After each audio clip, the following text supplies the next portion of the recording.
Hey guys and gals, this is your host Joe, Life with Josef. I'm making story times and I'm going to make a Vingent today.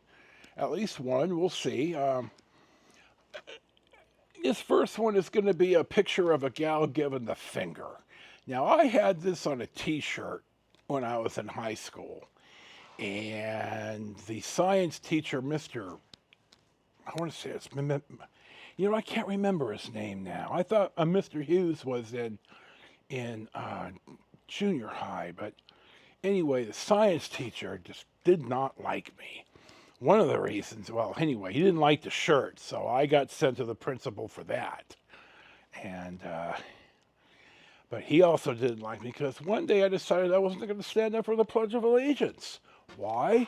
Because one, I think forced patriotism is nonsense, and two, even then, even though I found out later that in 1943 the Supreme Court has upheld my right to not have to stand for the flag, and I'll look it up and text it in here because some Jehovah's sued and said they shouldn't have to do this.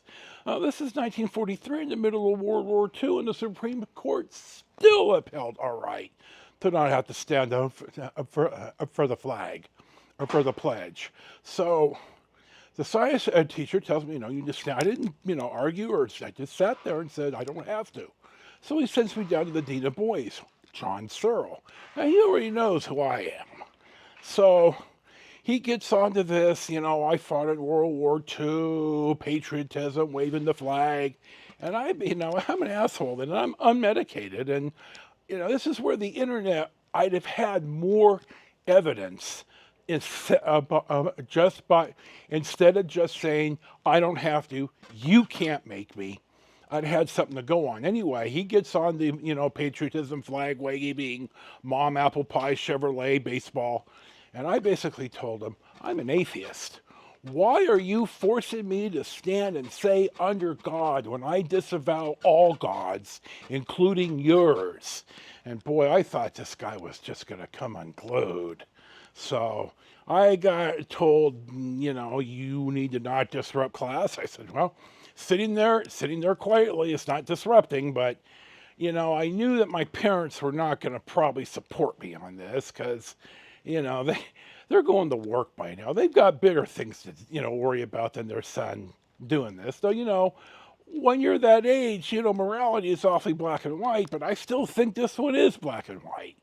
Now, this is the science teacher also that in 1976, in February, when we had the snowstorm, we're all out there playing, snowball fights, and the bell rings for class. And I come in about 2 minutes late, and he says something, and I said, "It's never going to snow here again in modern history. What's more important, playing in the snow or sitting through another one of your dull lectures?" Well, that didn't go over well either. So this is hold on here. I have to scroll here. Hold on. One more school story here. I'm going to pip in a 1923 California DMV driver's license. The driver's license holder is a 14-year-old female. Now, when I was a kid, you got your permit at 15 and a half, which allowed you to drive with an adult. But if you got at the time a class 4, now a class M, if you got your motorcycle endorsement, you could ride not on the freeway by yourself in the daytime. In fact, the plaintiff got this, where she had the permit when she passed the MSF class, and so we went riding for a while once, but that's a different story. Anyway, so when I was a kid, I'm 15 and a half, you got your license at 16 if your parents allowed you. I think I got mine at 16. 16 and a half. Anyway, this is the year in between 8th and ninth grade. I don't have my paper out yet, but I'm riding south on Wiley. I'm getting right up to Manor Boulevard, and I see a guy, one of my classmates, E. And this is in between 8th and ninth grade. So he's 14 years old. And I see him driving a car.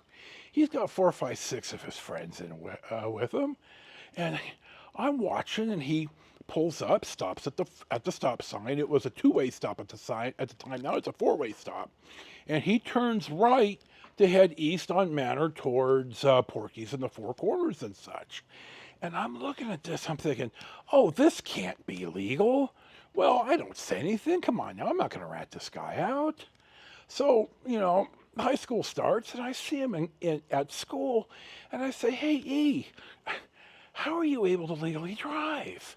And he laughed and he said, Joey, I went to my family's in New Mexico over the summer. I established residency, and at 14 in New Mexico, you can get a driver's license that California has to recognize. And I thought, oh my God, dude, way to go. So I'm not going to out this guy, but was able to legally drive in California with a New Mexico driver's license at 14 years old, even though, yeah, you could argue, dude, he came back and went to school.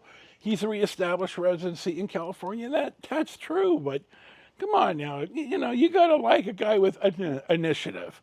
So I think that's my 2 high school stories for this Vingent. Thank you for watching.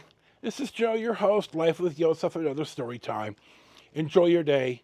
Peace be with you, and we'll see you for the next one.